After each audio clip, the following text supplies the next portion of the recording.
India out का नारा लगाकर मालदीव की सत्ता हासिल करने वाले मुइज़्ज़ू की सफलता को भारत में ही विपक्ष सरकार कूटनीतिक असफलता मान रहा था। लेकिन एक ही झटके में बिना मालदीव का नाम लिए मोदी सरकार ने मोहम्मद मुइज़्ज़ू और उनके आका को जो झटका दिया है, उससे मालदीव को उबरने में काफी समय लगेगा। मालदीव के राष्ट्रपति मोहम्मद मुइज़्ज़ू चीन पहुंच चुके हैं। यह संयोग है या भारत का प्रयोग कि जब वह चीन की यात्रा कर रहे हैं तो उनको अपने आका चीन को बताने के लिए एक बुरी खबर होगी। निश्चित ही चीन के राष्ट्रपति शी जिनपिंग खुश नहीं होंगे। मोहम्मद मुइज़्ज़ू जब चीन के अधिकारियों को बता रहे होंगे कि वो अपने देश के 3 मंत्रियों को भारत के पीएम के खिलाफ बयानबाजी करने के चलते सस्पेंड करके आ रहे हैं। दरअसल इंडिया आउट का नारा लगाकर मालदीव की सत्ता हासिल करने वाले मुइज़्ज़ू की सफलता को भारत में ही विपक्ष सरकार कूटनीतिक असफलता मान रहा था। लेकिन एक ही झटके में बिना मालदीव का नाम लिए मोदी सरकार ने मोहम्मद मुइज़्ज़ू और उनके आका को जो झटका दिया है, उससे मालदीव को उबरने में काफी समय लगेगा। मोहम्मद मुइज़्ज़ू राष्ट्रपति बनने के बाद पहली बार चीन के औपचारिक दौरे पर हैं। चीनी राष्ट्रपति के न्योते पर मुइज़्ज़ू अपनी सरकार के शीर्ष प्रतिनिधिमंडल के साथ चीन पहुंचे हैं।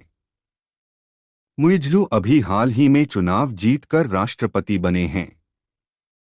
मालदीव का कोई भी राष्ट्रपति चुनाव जीतने के बाद पहले भारत आता रहा है, पर मुइज़्ज़ू भारत को पसंद नहीं करते। शायद यही कारण है कि राष्ट्रपति बनने के बाद सबसे पहले उन्होंने 27 नवंबर को तुर्की का दौरा किया। यही कारण है कि लक्षद्वीप के मुद्दे पर मुइज़्ज़ू के मंत्री भारत के खिलाफ बहुत जल्दी उछलने लगे, हालांकि उतनी जल्दी ही उन्हें अपनी औकात पता चल गई। भारतीय पीएम नरेंद्र मोदी के खिलाफ सोशल मीडिया पर आपत्तिजनक टिप्पणियां करने के चलते न केवल उन्हें अपना ट्वीट डिलीट करना पड़ा है, बल्कि मालदीव सरकार ने तुरंत डैमेज कंट्रोल करने के लिए उन्हें सस्पेंड भी कर दिया है। यह सब कैसे हुआ? आखिरकार भारत के खिलाफ जहर उगलने वाली सरकार तुरंत बैकफुट पर क्यों और कैसे आ गई? आइए समझते हैं। चीन भारत को नीचा दिखाने और सामरिक रूप से घेरने का कोई मौका नहीं छोड़ता है।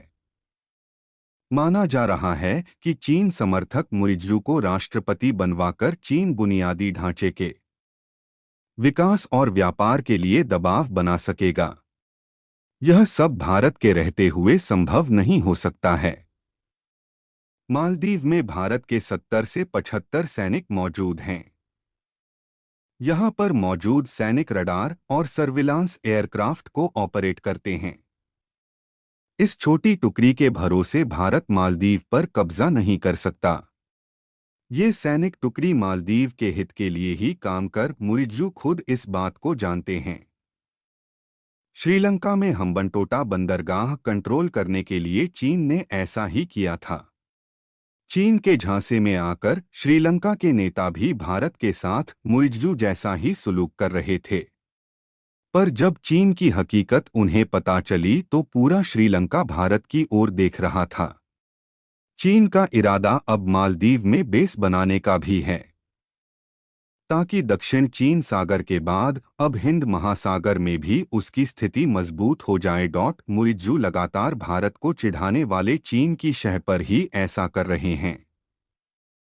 COP28 में पीएम नरेंद्र मोदी के साथ अपनी बैठक के बाद मुइज़्ज़ू ने कहा कि भारत अपने सैनिकों को वापस लेने पर सहमत हो गया है। इन सबके बीच 2019 में भारत के साथ हुआ हाइड्रोग्राफिक सर्वे से निकलने की घोषणा मालदीव ने करके भारत विरोधी अपने इरादे स्पष्ट कर दिया था।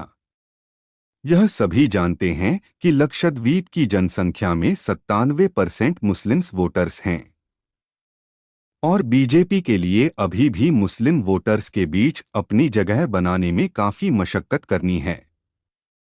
सीधा मतलब है कि बीजेपी का लक्षद्वीप में कोई चुनावी स्टैक नहीं था, फिर भी पीएम नरेंद्र मोदी ने यात्रा की। मोदी की यही स्टाइल है।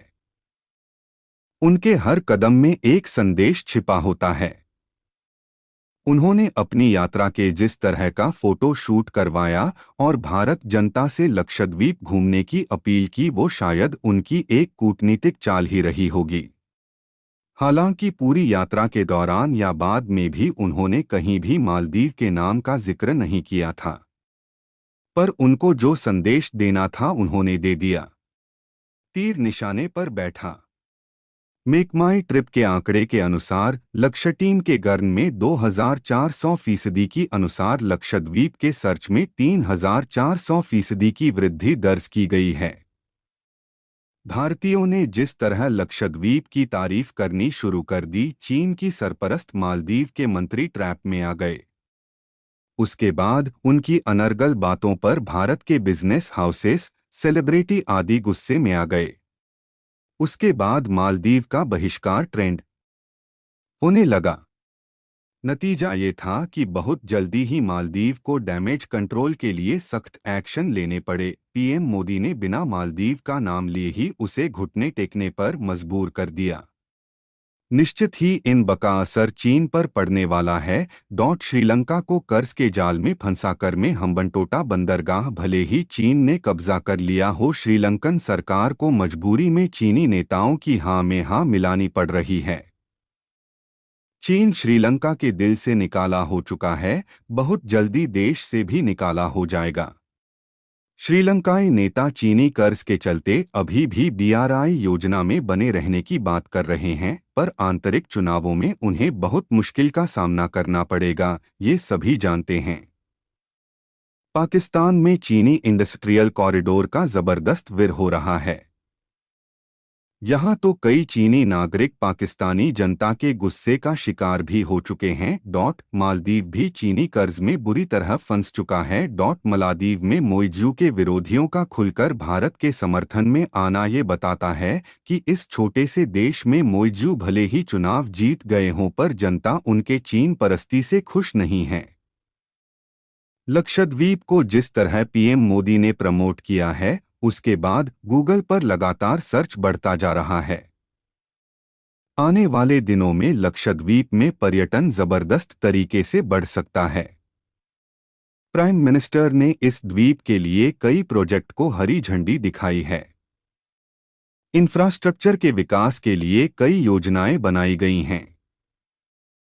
लक्षद्वीप का विकास पीएम के सपने में तब से जब पीएम के खास प्रफुल्ल पटेल को यहां का प्रशासक बनाकर भेजा गया। प्रफुल्ल पटेल की ज्वाइनिंग के बाद से ही यह बान की जा रही है कि लक्षद्वीप को दुनिया के नक लाना है। अब लगता है कि एक स्ट्रेटजी के तहत ही प्रफुल्ल पटेल को यहां भेजा गया था। अगर लक्षद्वीप में इंफ्रास्ट्रक्चर में सुधार हो जाता है, मालदीव में 2 देशों से पहुंचने वाले पर्यटकों की संख्या तुरंत कम हो सकती है। और इन्हीं दोनों देशों से सबसे अधिक पर्यटक मालदीव पहुंचते हैं। मालदीव के मीडिया संस्थान एबीएस की एक रिपोर्ट के अनुसार 2023 के रिकॉर्ड को अगर देखें तो भारत से सबसे अधिक 2,05,000 टूरिस्ट मालदीव पहुंचे, जबकि रूस दूसरे नंबर पर रहा। यहां से 2,03,000 पर्यटक मालदीव पहुंचे।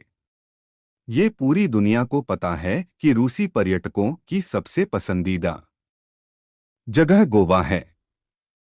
अगर लक्षद्वीप का डेवलपमेंट हो गया तो बाकी रूसी भी मालदीव जाने से तौबा कर सकते हैं।